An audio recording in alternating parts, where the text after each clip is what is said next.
Om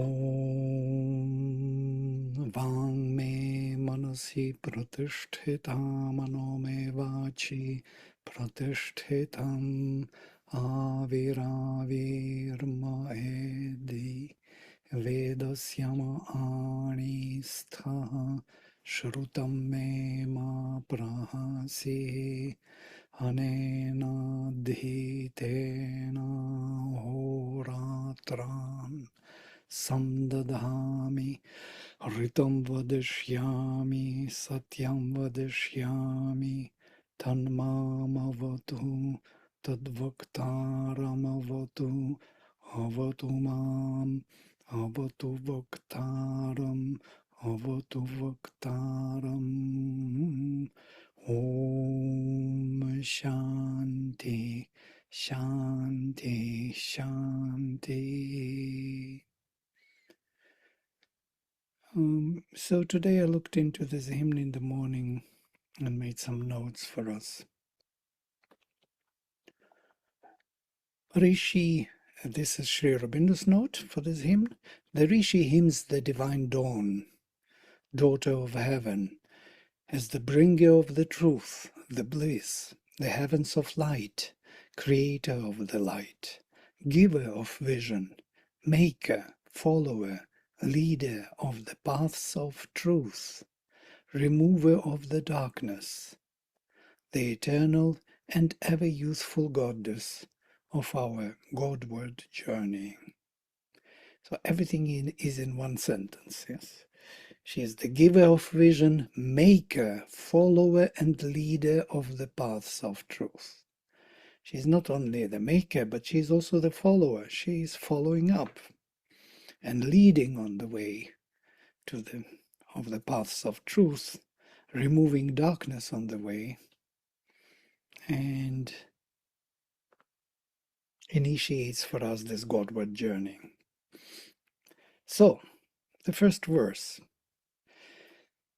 Dyutadyamanam brihatim ritena ritavarim arunapsum vibhatim devimushasam suvar avahantim prati vipraso matibhih jarante.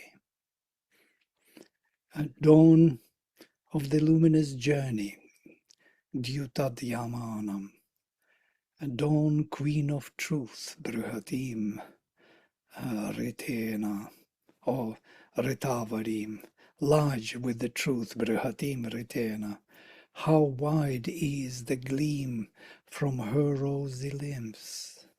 Arunapsum Vibhatim, dawn divine who brings with her the heaven of light.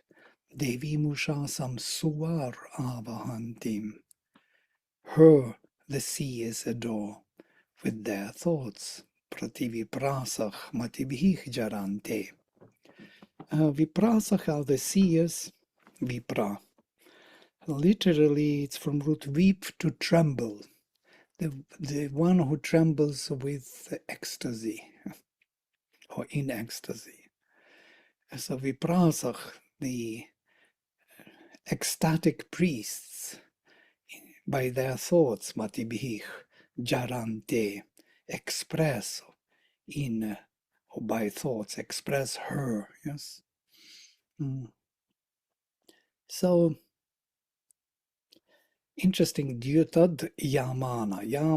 Yaman is the traveling, the journey, and Dyutad shining journey. And Dyutad is a participle present tense, which is part of the compositor. It's a compositor, actually. And as you see, Bahuvrihi compound, because that the stress falls on the first member, Dyutad Yamanam. She is the one whose path is luminous. Dawn of the luminous journey, Sri Aurobindo translates. So the wise pray to, or voice, or express Jarante, the dawn in their thoughts. They express the Divine Mother in their thoughts, in their concentrations, in their Rutman Manas. Mati from here is thought, but thought is something what allows us to fix our consciousness upon. In their kind of fixations of consciousness, they express the Divine Mother or her action. To the goddess who is bringing to us the realm of the ray of the sun. Devi Mushasam Suar Avahantim. Swar is of a mental consciousness, or the consciousness of the ray of the sun. Sri Aurobindo translates Swar as the realm of the ray of the sun. Devi Mushasam Suvar Avahantim, who is shining wide, Vibhatim, being red in appearance, Arunapsum. Interesting, Aruna is also the golden red, the supramental light. Aruna is also the light of the sun, being red, being golden red in appearance of the light of the sun, illumining the heavenly path, or manifesting the path lit by the sun, Dyutadyamanam, who is great, vast, by the dynamic truth, Brihatim Ritena, best of the truth, Ritavadim. These are all accusative cases, so the Viprasach, the Vipras, the ecstatic priests express this dawn in her action by their thoughts or in their thoughts. The dawn creates the path towards heaven. She generates the journey here for humanity towards the highest realizations. The evolution of consciousness is her enterprise. She is interested in the growth of consciousness in all manifested beings, in the growth of Agni, as it were, the immortal involved in immortality. She is in charge of the divine manifestation.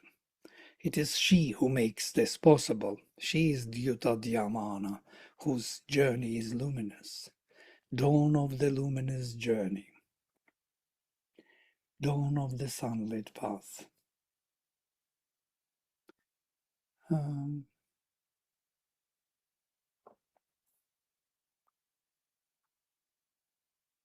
we take another next one. Esha Janam Darshata Bodhayanti Sugan Pathah Krinvati Yati Agre Brihadratha Brihati Vishvamindva Usha Jyotiryachati Agre Ahanam. This is she who has the vision, and she awakens man and makes his paths easy to travel and walks in the front. How large is her chariot, how vast and all-pervading the goddess, how she brings light in the front of the days. This is in ecstasy, he will say like this. The beautiful lady, Darshata, moves in front. Yati Agre, Esha Darshata Yati Agre, awakening people who are born here in the physical body. Janam Bodhayanti. Jana is an interesting word. It's a very simple word, means people or being who is born, whose birth took place. Birth in the physical body, that means embodied being. So I'm kind of spelling out this, awakening people who are born here in the physical body. Not awakening gods, not awakening anybody else, but those souls who took bodies here in this world. creating for them the paths easy to go. Sugan patrach krenvati. Great is the dawn. Oh, sorry, I shifted, yes? Yes, it's my translation now. I got lost. Great is the dawn with the great chariot. Badraratha brehati. She has a vast chariot and she herself is vast. Embracing all, Vishvam, Inva, bestowing light at the beginning of the days. Jyotir Yachati Agre Ahanam. Interestingly, that yes, Yachati is used in this ancient way, and we translate as giving, bestowing. It can be also um, arranging or making it available, yes, in that way. At the beginning of the days, Agreahnam. Interesting, at the beginning of the days in the plural. So she creates many paths suitable for everyone's need. Interesting, Sugan Pathach in the plural. She creates paths easy to walk, as many as there are individuals for everyone. As Sri Aurobindo would say that in integral yoga, there are as many paths as there are people following it. Everyone has a unique individual soul, psychic being, and needs, unique needs, a unique individual development, and needs for unique individual development.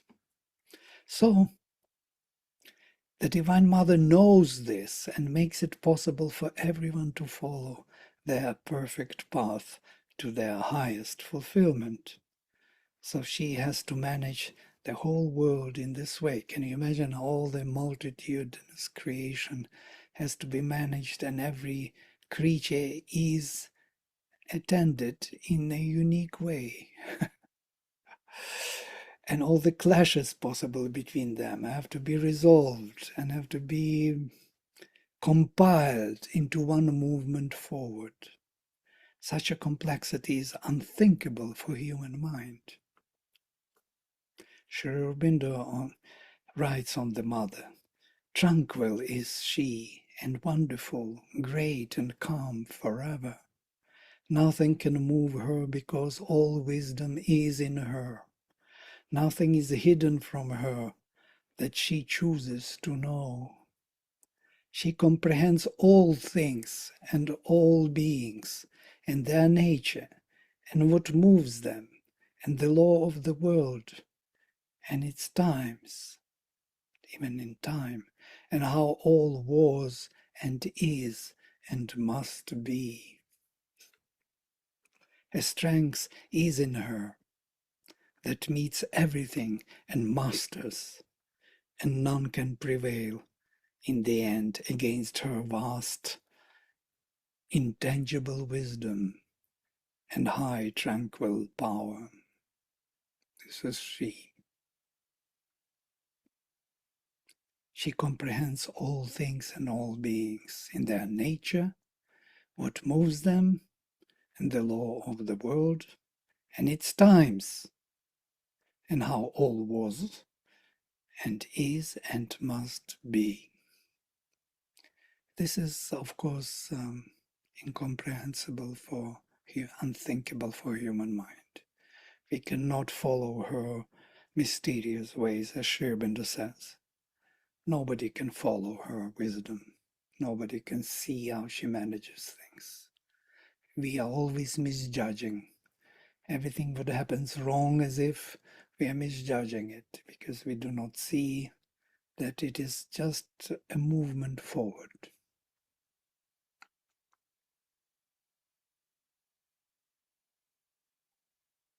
That's why Rishi says Sugam Pathach Krenvati. She creates many perfect paths for everyone. Not one path for everyone. Esha gobhi harune bhi yujana. Asredhanti raim aprayu chakre. Pathoradanti suvitaya devi. Purushtuta vishvavara vibhati. This is she who yokes her cows of rosy light. Her journey does not fail. And such is the treasure she makes that it passes not away. She constantly establishes something which stays. She hews out our paths to happiness. Divine is she, far shining her glory. Many the hymns that rise to her. She brings with her every boon. Yoking herself with the rays of the sun, of the golden red light of knowledge, supermind. Gobhi Karune Bihi Yujana. Yujana is a middle voice, which is used as a passive voice. Yoked, we can say. She's yoked with the rays of the sun. Asredhanti, never failing, creating the imperishable luminous wealth. Raim Aprayu Chakre, the goddess revealing or carving, literally, the paths for easy, perfect traveling. Pathora Danti, Suvitaya Devi. Worshipped by all, Purushtuta. Purushtuta is affirmed by many, or affirmed everywhere within themselves, bringing all the gifts, Vishvavara, and shining wide, Vibhati.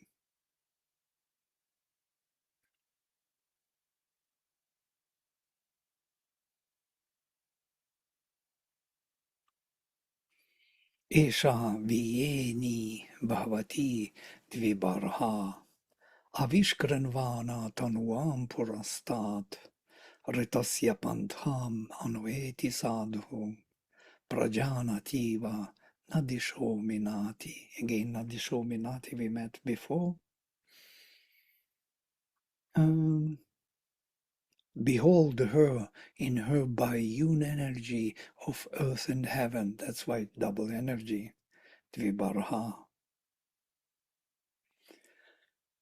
How she comes into being in her whiteness and discloses her body in our front. She follows perfectly the paths of truth as one who is wise and knows, and she hedges not in our regions. Interesting. No, dishominati, hedges not in our regions. Shining with various colors, Ishavieni. She becomes of two kinds, Bhavati Dvibaraha, supporting heaven and earth. She is not denying one for the other. Revealing her body from the east, Avishkrenvana Tanvam Purastat. She follows well the path of truth, Ritasya Pantham Anueti Sadhu. As if knowing, Prajanativa, she does not diminish the space, Nadishominanti, or the directions of space literally. She does not diminish anyone's space. I'm kind of interpreting it. For she knows precisely what is to be done within every being. So she's not working from the outside to inside. She's working from within to without. She's making changes within everyone and thus does not modify the outer environment without taking into consideration the inner capacity of the creatures. So there is a constant match of the inner capacity in the outer environment, because the outer environment is the outcome of the inner capacity's growth. We are constantly building the world around us with the growth of consciousness from within. She changes, the changes of outer life take place through the inner growth of consciousness of the creatures. That's why she's not diminishing the outer space. She's not trying to modify the society, so to say, from without. She is increasing the capacity of everyone from within, and that is causing the changes in the society. That's why it is used prajanativa, as if she follows perfectly the path of truth, or literally as if prajanativa, as if knowing objectively how things should be, objectively, as if knowing, she's not still not modifying the outer space. This as if knowing objectively how everybody has to become is really interesting. Kind of why Eva is used, not simply knowing. And that is the idea that that she is not modifying objectively the being, but knowing what objectively it has to become modifies the inner being.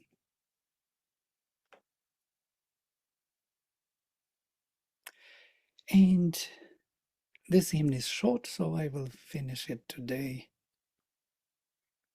The last fifth verse.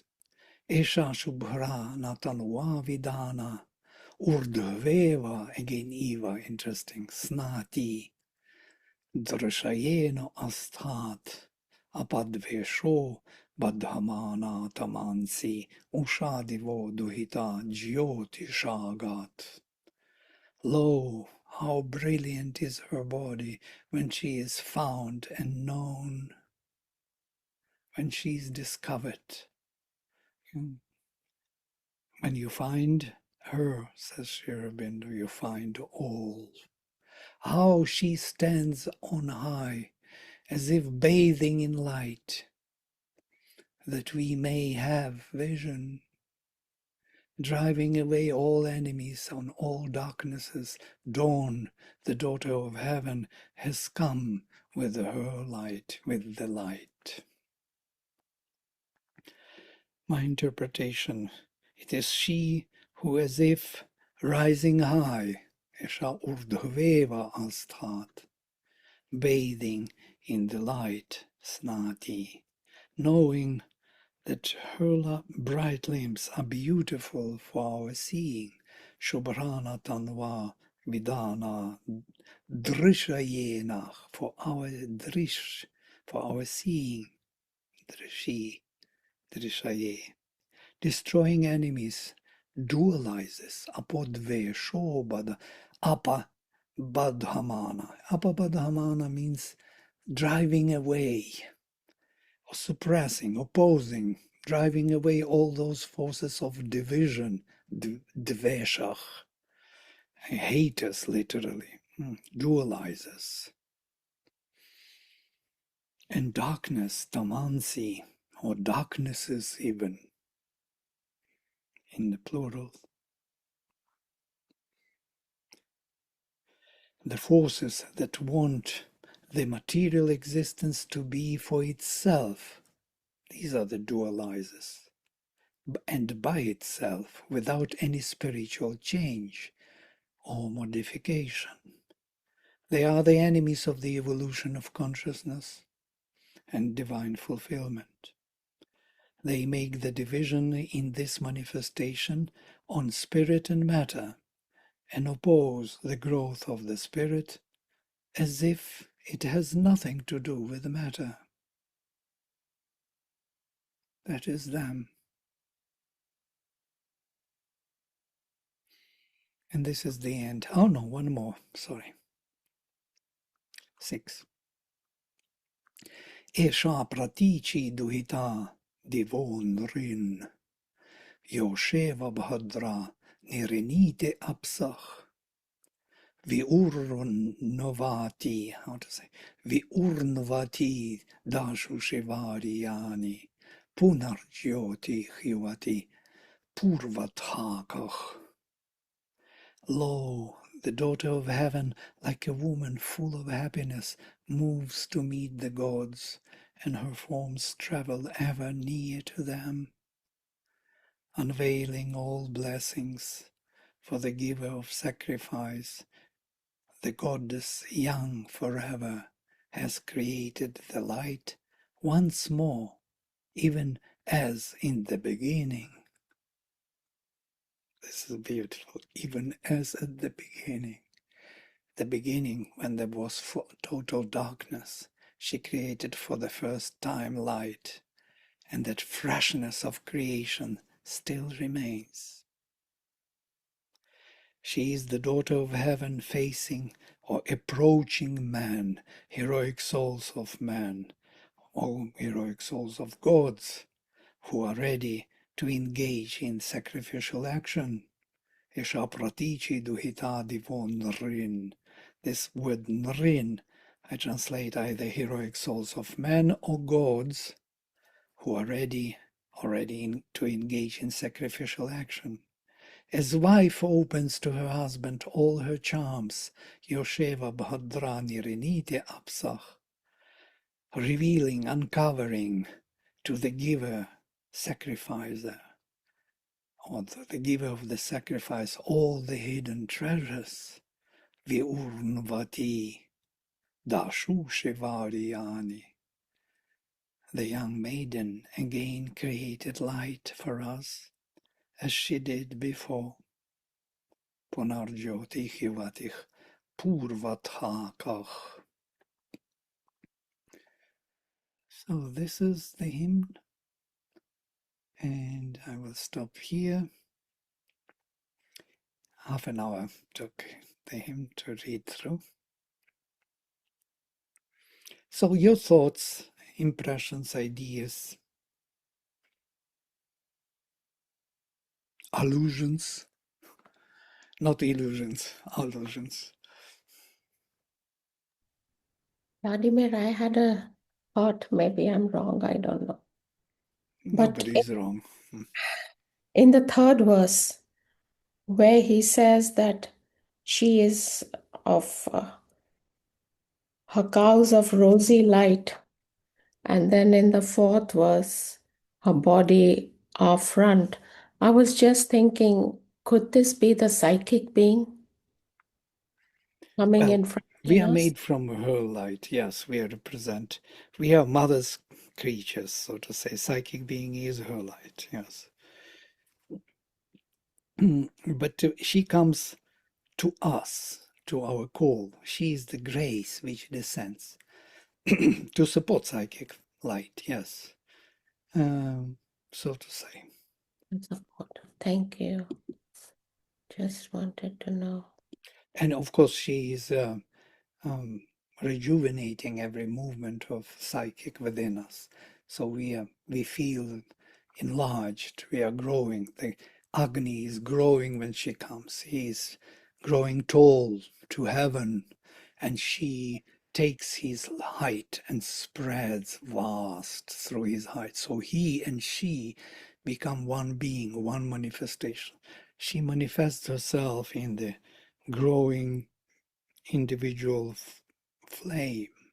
Individual flame grows and embraces the whole world. This is the idea of the growth of the flame, but she is the one who supports it, comes to it, and makes it grow. Yeah, with all her godheads. Of course, godheads are making the path easy for the soul. Now, what is the path? The path moves through our vital, mental, and physical nature. These paths towards the divinity are difficult to make.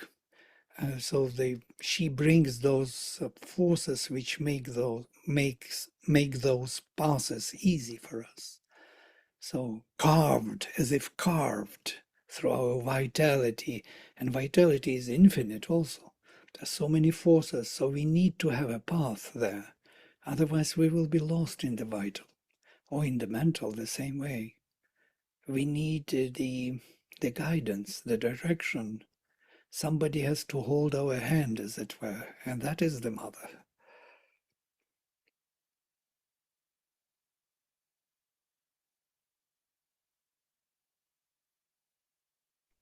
What struck me is a contrast between the dawn, which in your translation you said shining with various colors, and also the word paths being plural, that contrasting the dualizers, the dividers, who are the enemies, that there's a sort of a multiplicity of possibilities in the creation versus those who want to stop it, those who don't want to progress, where it's everything is black and white.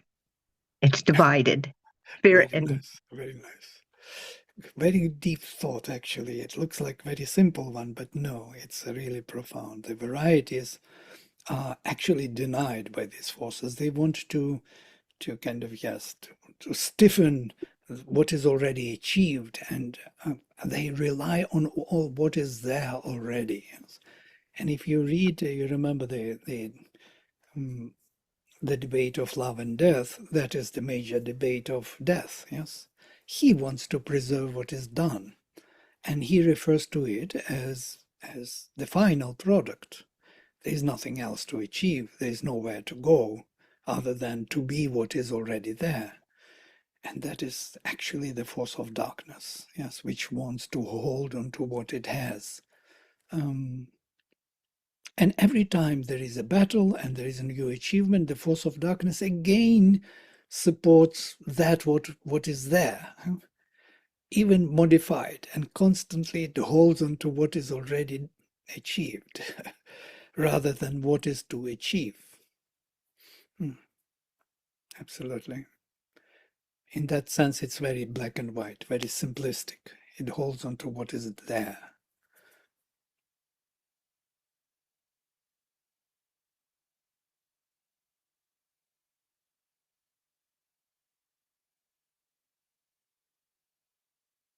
Vladimir, I would like to share something quickly and then ask a question. Please do. You don't have to rush.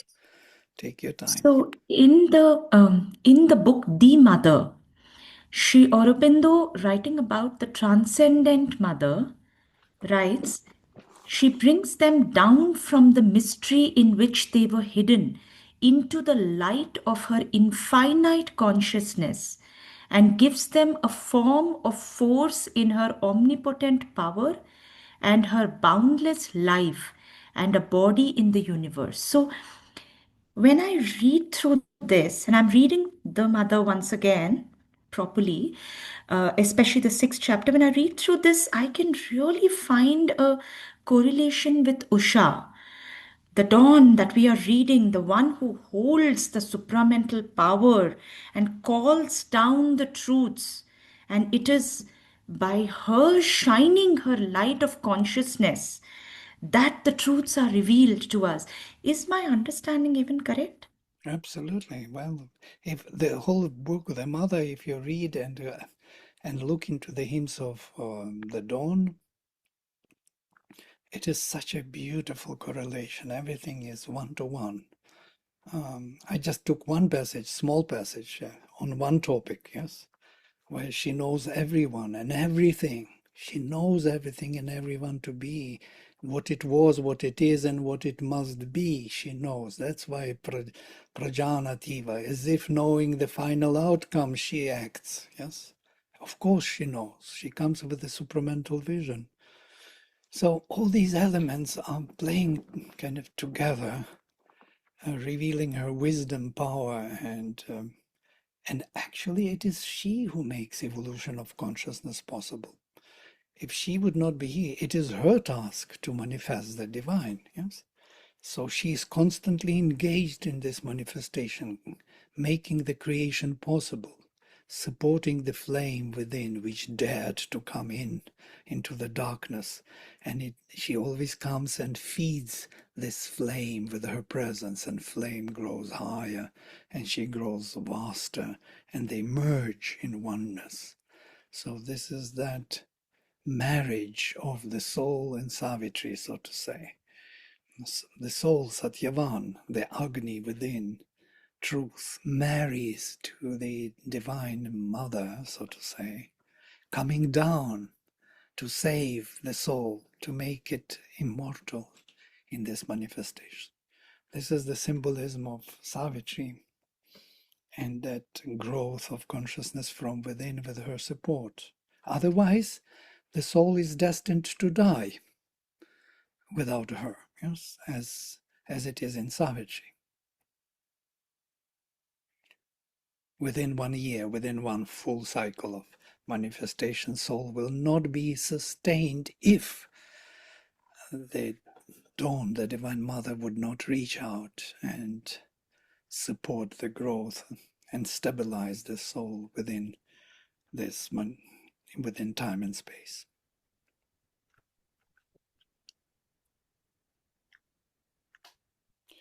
Any other thoughts? Thank you, Chitra. Satyendraji, I had a question. So earlier to the Usha hymns, we were reading, among other things, the Agni hymns. I get a sense that I just get this sense that the Agni hymns are about a lot of individuality, which means one prays to Agni as an individual. Whereas the Usha hymns are a lot of collectivity.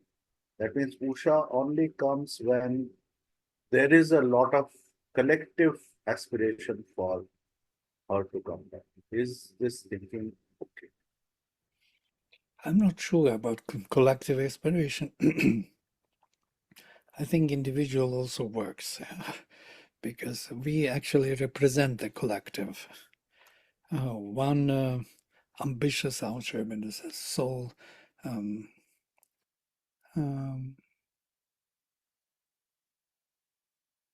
I forgot the exact phrase. In Savitri, saved the whole race, yes? Maybe somebody But these remembers. Usha hymns seem to always be working on a lot of people altogether. Right, absolutely. Yes, in that sense, she is universal power.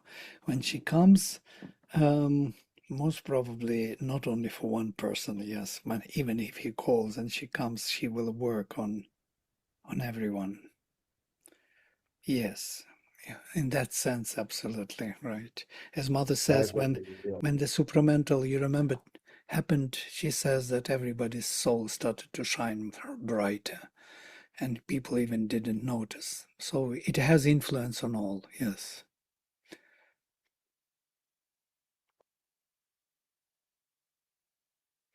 But Agni is also not individual in the Veda.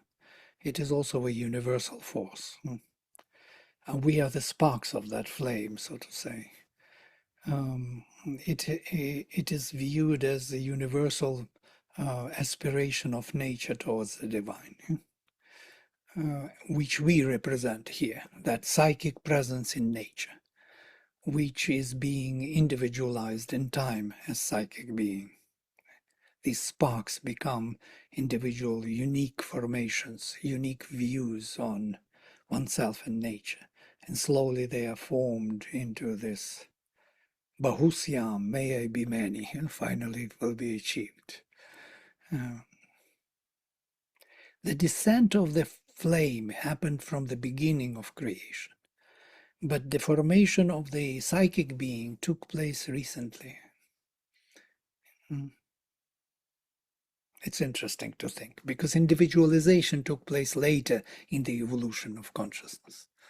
It wasn't there at once, yes? It was implied that it wants to become, but then it took a long time to arrive at this possibility. Yeah.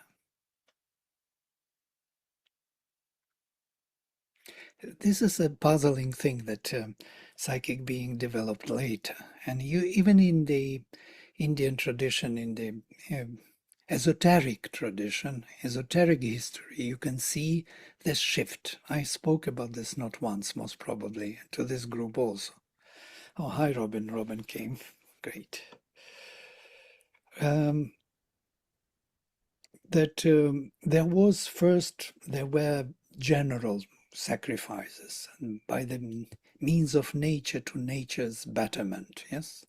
So to say, by the Purusha sacrifice. We sacrifice all our being to become better. Yes, we are focusing on the achieving greater capacity within the body. And that heat, tapasya, is actually which works and makes it really better. But it is more egoistic, or so to say, by the means of nature to achieve higher capacity. That's what we usually do. It's 90% in the world it is done in this way. If you want to master something, you dedicate some time and effort to do that, yes? You want to be a good pianist, I always say, or violinist, you have to play 6 hours a day over years. And then with that tapasya, you achieve a new quality. That is the old way of sacrifice. But there is a new way of sacrifice, and that is when that spark was formed into the flame in the heart, then the surrender of one's being, yes, offering everything to the divine through the psychic center, is very different. By love, loving the divine would be much more effective and immediate than this tapasya of getting things done. Yeah? And between this tapasya effort and the surrender is, Mother says, an abyss. They don't come together. You can be tapasvin and achieve everything by your own effort, or you have to surrender to the divine, and whatever comes, you have to accept it with happiness. And that is a very different thing. And many are not ready to do that. They are ready to suffer their tapasya and effort and to make it work and master everything rather than to surrender to the divine. Yeah. But for surrendering to the divine, you have to have that awareness within the heart, love within the heart, bhakti. And if you have it, then it is very easy to surrender. There is no easier way. Most probably that's what Mother said about the sunlit path. The easiest way is from the heart. The hard way is doing your tapasya. Yeah? Discipline your senses, work on your body, and so on.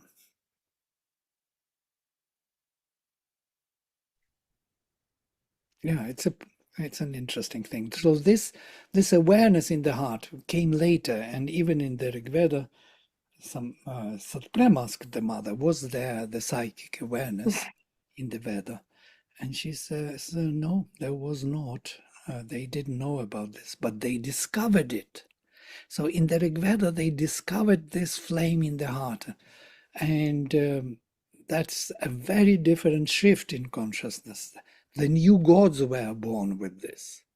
Indra, for example, Brihaspati are the gods of a new kind who came later and have something to do with psychic awareness. Yeah? Even the birth of Indra is described, how he was born. Yeah? So, and there are ancient gods who were from the beginning of time. Yeah? These Adityas, Varuna, Mitra, Aryaman, Bhaga, these are ancient gods. So there was a shift from ancient to newer gods. And then finally, all the gods were forgotten altogether. And Mother herself was forgotten.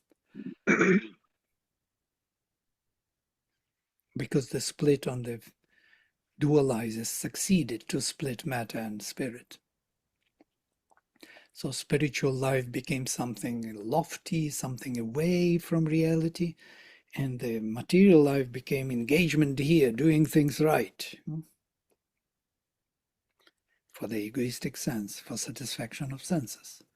And that split does not permit rapid evolution of consciousness. That's why she is Dvibarha. She is of two poises, two powers of the spirit and matter. She is not denying neither for the sake of the other. She holds both. And that path is actually a very unique path. We are very disengaged from it, although we speak about this all the time. But if you see how we live, we are not living that path. And rarely we do it right, yes.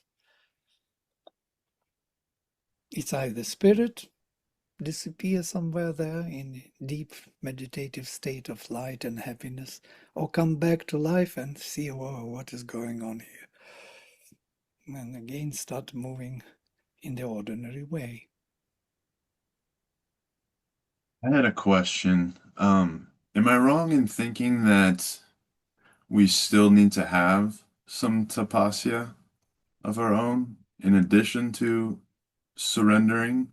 Or is this Yes, tapasya just you're kind of an right. illusion? Am I just thinking I'm it's a self-will, you know? No, you're right. If you better ask, am I right to think? Am I Yeah. wrong? Yes, you're right. Tapasya is needed as long as this psychic awareness is not there yet in the full, that you can rely on it. If you cannot rely on it, how can you surrender, actually? It's impossible. What will you surrender? It is a fake thing. You will start surrendering to fake gods or something. Your own imagination, yeah? Thinking that I surrendered and become tamasic. And you remember, as Alok told us, somebody came and said, now I am surrendering to the mother. I do totally sadhana. And he said, yeah, so good. I left my family, 6 kids and wife. And I'm doing now tapasya of surrender. He says, whoa, so stop for a minute. She does tapasya of surrender. You're a lazy bum doing nothing. So this surrender too early, it's doing nothing, actually. It's a very easy way out. So we cannot go for it. And you're right. We need to make an effort first to organize our life until that moment comes when you feel that you are ready to totally give yourself to the divine. And bit by bit you do it. Yeah. Yeah. But still between these two there is a quality shift. Just following up to Chad's point, I think it's very interesting that I think Mother has said somewhere that, like you just said right now, Vladimir, right? You have to first become individualized, right? Then only you can surrender. And this is always, you know, this thought has always come to me that essentially when you become individualized, you have an ego, right? Because there is a sense of identity. You're unifying around one identity. And then you have to dissolve that, right? It's like the reverse process of what just took place, right?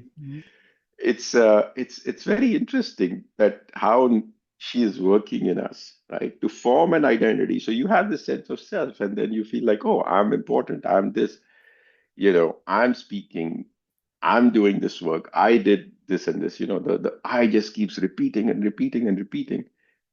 And then you have to dissolve the I. Right? Yeah. And you demand appreciation from everyone. Exactly. Yeah. It's like Where my is my knowledge. appreciation? I did so Yes. much and you don't even say thank you. This is too much. You are too much. And this is being born again, right? Having another, dissolving your ego, right? Yes, yes, yeah. Quite true. Yes, it's being born again. Beautiful. Born again. Beautiful. Very nice. Yes. Yeah, the other thought that, I think when Selby was speaking, I was thinking, and there was that, I think we read, right? She drives away the enemies. Mhm. And then I think when you also touched on this, that, she is both, and that's what came to me also. But she is the darkness also, right? And so there's that line in Savitri, right? She's the dark mother, right? In whose womb I Mhm. think We we are rest. yeah, from too swift to world pain. But then he says, by light we live and to the light we go. Very beautiful, right? So there's that passage that, so then, it seems like, I think Chitra was asking, the light that comes, it is a light that is coming into our darker parts, right? If we allow it to, right, to come.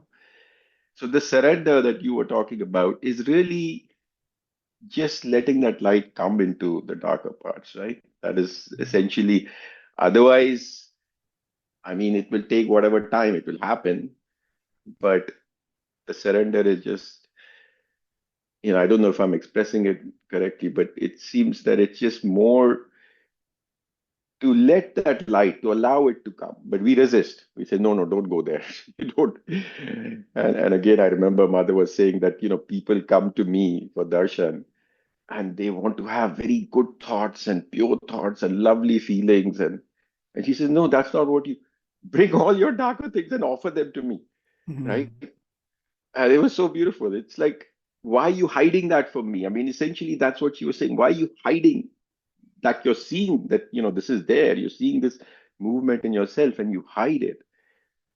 But if you give it to her, she puts the light on it. But if you don't offer it, so I think that, what you said about the surrender was so beautiful. That is, truly I mean, it is the most beautiful way, but also the most difficult, I think you were saying. So Yeah, we behave with the mother as if she is another being whom we want to impress and to get appreciation for us being good. I am good. I'm not bad. Although I came here to take all that darkness onto myself and to offer this to her. And so I'm kind of afraid to offer her darkness, thinking that she may judge me or turn away from me. It's absolute nonsense. By the way, it's such a big misunderstanding, misinterpretation of the divine grace. Grace never turns away from us. We turn away from grace, yes. We may become this kind of turn away and become dualized beings and in duality, that this is for me, that there is something for God, for the divine, in church mainly on Sundays, and then the rest is me, my life. And then I go to confession, and once confession is done, I'm ready to go again into life. Let me again start sinning, because then I will confess again. This kind of duality in which we live, it's our dualized mind, is really amazing. And not to offer her the darkness is actually not to do our work, not to be sincere, truly speaking.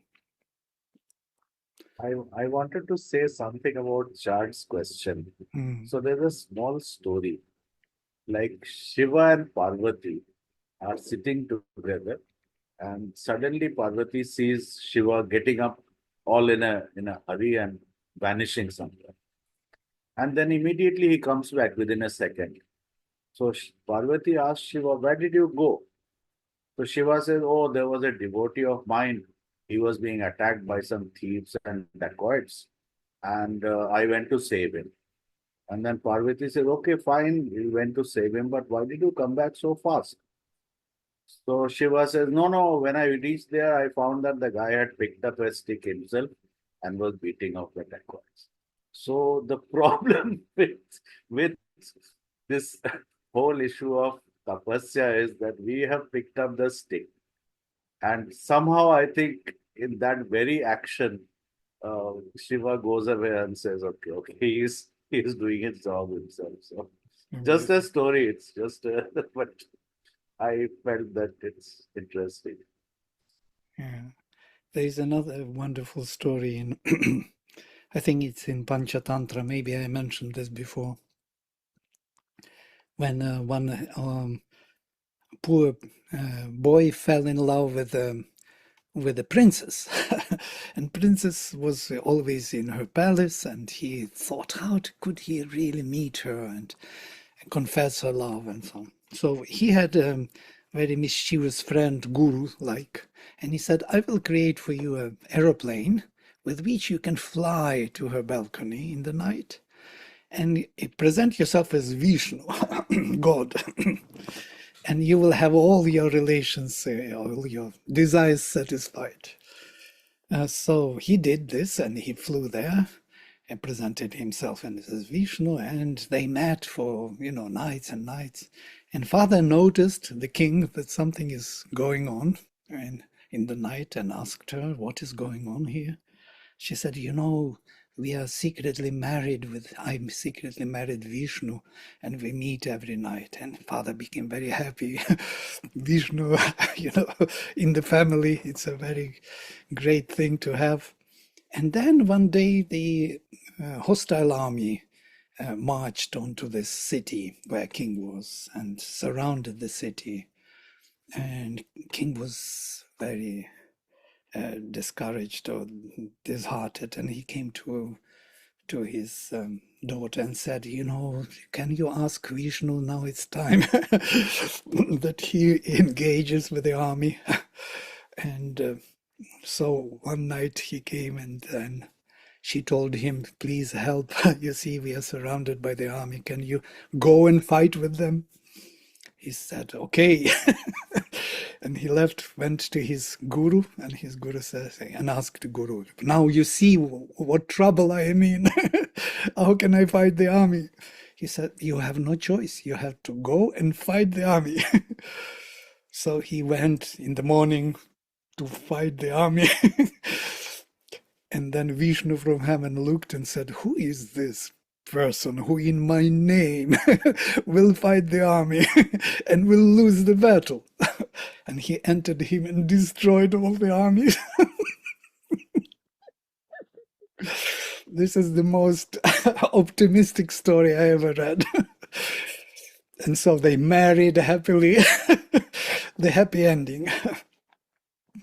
This is the funniest Indian hyperbolization. They like to make it more than it is. But it is true.